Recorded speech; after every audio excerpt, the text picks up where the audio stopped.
अस्सलाम वालेकुम dear students, मैं हूं आपका इंस्ट्रक्टर आतिफ नसीम और ये है आपका YouTube channel science made sensible. आज के लेक्चर में हमने कोऑर्डिनेट ज्योमेट्री के एक बहुत इंपॉर्टेंट टॉपिक जिसको हम द रेशो फार्मूला कहते हैं और फिर इस रेशो फार्मूला से एक और इम्पॉर्टेंट कैटेगरी हमने निकाली है द मिड पॉइंट फार्मूला। और लेक्चर के लास्ट में हम एक और जबरदस्त टेक्निक फार्मूला डिस्कस करेंगे that is called the distance of a point from a line or the shortest distance of a point from a line। तो स्टूडेंट स्टार्ट करते हैं सबसे पहले द डिस्टेंस फार्मूला से, द रेशो फार्मूला से। Ratio formula कहां पर apply होता है और इससे हम क्या फाइंड कर सकते हैं। लेट्स सपोज आपको दो एक्सट्रीम पॉइंट्स गिवन है, x1 y1 और x2 y2। ये दो एक्सट्रीम पॉइंट्स आपको क्वेश्चन में ऑलरेडी गिवन होंगे, ठीक है। ये दोनों आपके साथ गिवन है और आपसे वो पूछते हैं क्वेश्चन में कि एक थर्ड पॉइंट एक्स वाई आप फाइंड करें और ये थर्ड पॉइंट इन्हीं दो पॉइंट्स के दरमियान ही कहीं पर मौजूद है। वो यहां पर भी हो सकता है, यहां पर भी हो सकता है, यहां पर भी हो सकता है। इन दो पॉइंट्स के हेल्प से आपने ये थर्ड पॉइंट फाइंड करना है, लेकिन आपको कुछ कंडीशन भी गिवन है और वो कंडीशन ये है कि the point x y divides the line joining x1 y1 and x2 y2 in r1 ratio r2। ये जो आपके साथ पॉइंट है ये इस लाइन को r1 रेशो r2 में डिवाइड कर रहा है। तो आपको इनडायरेक्टली इस पॉइंट को फाइंड करने के लिए तीन चीजें गिवन होंगी। एक आपको x1 y1 गिवन होगा, एक आपको x2 y2 गिवन होगा और तीसरा आपको ये रेशो गिवन होगा R1 रेशो R2, ये भी आपको गिवन होगा। तो अगर ये तीन चीजें आपको गिवन है तो फिर आप रेशो फार्मूला को यूज करते हुए ये पॉइंट अपने लिए फाइंड कर सकते हैं। And this points divides the line joining x1 y1 and x2 y2 in the ratio R1 ratio R2, ठीक है। तो हमने इस क्वेश्चन में coordinates of x y find करने हैं और हमें गिवन क्या है कि this point divides the line x1 y1 and x2 y2 in the R1 ratio R2 ratio, ठीक है।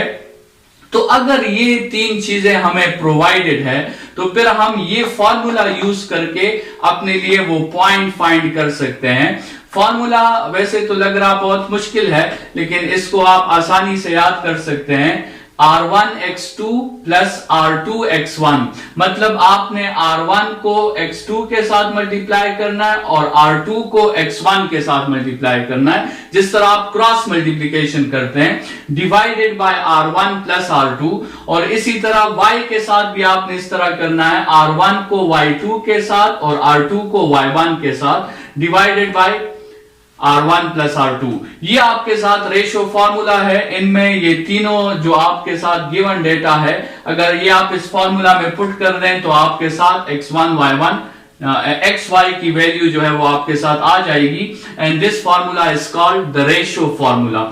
अभी स्टूडेंट्स, अगर ये पॉइंट बिल्कुल इसके मिड में होता, अगर ये पॉइंट इस x1 और y1 के बिल्कुल आपके साथ मिड में होता, मतलब इनडायरेक्टली मैं कहने का मतलब ये है कि ये R1 और R2 रेशोज आपके साथ सेम होते, तो फिर ये फार्मूला आपके साथ जो पॉइंट फाइंड कर रहा है ये असल में मिड पॉइंट फाइंड कर रहा है। तो इसलिए हमने इसकी एक स्पेशल कैटेगरी निकाली है मिड पॉइंट फार्मूला, ठीक है। मिड पॉइंट फार्मूला में आपके साथ क्या होगा कि आपके साथ R1 और R2 भी आपस में इक्वल होंगे और अगर ये आपस में इक्वल है तो इनका रेशो 1:1 के इक्वल होगा। लेट्स सपोज R1 और R2 की वैल्यू 3 है तो आप उसे सिंप्लीफाई करके 1:1 में कन्वर्ट कर सकते हैं। जो भी वैल्यूज हैं उनकी इक्वल हैं, उनको आप सिंप्लीफाई करके 1:1 में कन्वर्ट कर सकते हैं। तो अभी अगर आप इस R1 और R2 की जगह इस फॉर्मूला में 1 पुट कर दें तो आपके साथ मिड पॉइंट का फॉर्मूला आ जाएगा। यहां पर आपके साथ 1 + 1 2 आ जाएगा, यहां पे भी 1 + 1 2 आ जाएगा और यहां आप सब R1 और R2 की जगह 1 पुट कर दें तो 1 कोफिशिएंट तो वैसे भी हम नहीं लिखते, तो आपके साथ x1 plus x2 divided by 2, y1 plus y2 divided by 2। ये जो आपके साथ फॉर्मूला आया है, this is a special case of ratio formula, and this special case of ratio formula is called mid point formula. ठीक है, जब भी आपको दो एक्सट्रीम पॉइंट्स गिवन हो तो आप इस फॉर्मूला में पुटिंग करके अपने लिए मिड पॉइंट फॉर्मूला फाइंड कर सकते हैं। स्टूडेंट्स याद रखें कि इसमें x1 y1 एक एक्सट्रीम पॉइंट है, x2 y2 दूसरा एक्सट्रीम पॉइंट है, और ये xy जो है ये इसका मिड पॉइंट है। इसमें आपने कंफ्यूज नहीं होना, मिड पॉइंट आपके साथ xy है, एक एक्सट्रीम पॉइंट x1 y1 है और दूसरा एक्सट्रीम पॉइंट आपके साथ x2 y2 है। स्टूडेंट्स कभी कभार क्वेश्चन इस तरह आता है कि आपको कहा जाता है कि one extreme point and mid point वो आपको गिवन होते हैं, एक एक्सट्रीम पॉइंट और एक मिड पॉइंट वो आपको गिवन होते हैं, और वो आपसे जानना चाहते हैं कि आप इसका दूसरा एक्सट्रीम पॉइंट फाइंड कर लें। मतलब लेट्स सपोज इस क्वेश्चन में ये वैल्यू आपको गिवन है x2 y2, ये मिड पॉइंट आपको गिवन है xy, और आपसे वो पूछ रहे हैं कि ये वैल्यू आपके साथ x1 y1 जो दूसरा एक्सट्रीम है वो आप फाइंड करें। स्टूडेंट्स उस वक्त आप इस फॉर्मूला को इस तरह यूज करें कि आप x कोऑर्डिनेट को x कोऑर्डिनेट के इक्वल कर दें और y कोऑर्डिनेट को y कोऑर्डिनेट के इक्वल कर दें। मतलब आप जो है इस फॉर्मूला को इस तरह लिख दें कि x is equal to x1 plus x2 divided by 2 और y is equal to y1 plus y2 divided by 2।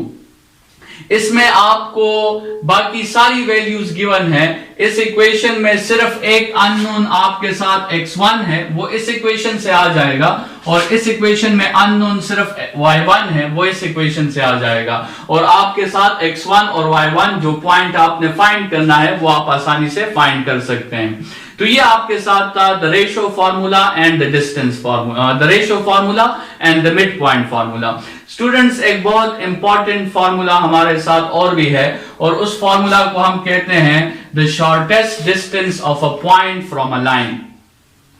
Students अगर आपके साथ एक लाइन का इक्वेशन मौजूद हो और आपके साथ एक पॉइंट के कोऑर्डिनेट्स मौजूद हो, दो चीजें आपको गिवन हो, पॉइंट आपको गिवन हो और लाइन का इक्वेशन भी आपको गिवन हो, तो आप उस पॉइंट और लाइन के दरमियान शॉर्टेस्ट डिस्टेंस जो है वो फाइंड कर सकते हैं। वैसे तो स्टूडेंट्स याद रखें कि किसी लाइन में और किसी पॉइंट में बहुत सारे इनफाइनाइट डिस्टेंसेस हो सकते हैं। देखें स्टूडेंट्स, ये भी एक डिस्टेंस है, ये भी एक डिस्टेंस है, ये भी एक डिस्टेंस है, ये भी एक डिस्टेंस है, ये भी एक डिस्टेंस है, लेकिन इन सारों डिस्टेंसेस में एक डिस्टेंस इस तरह है जो सबसे शॉर्टेस्ट है, एंड वो डिस्टेंस आपके साथ ये वाला है।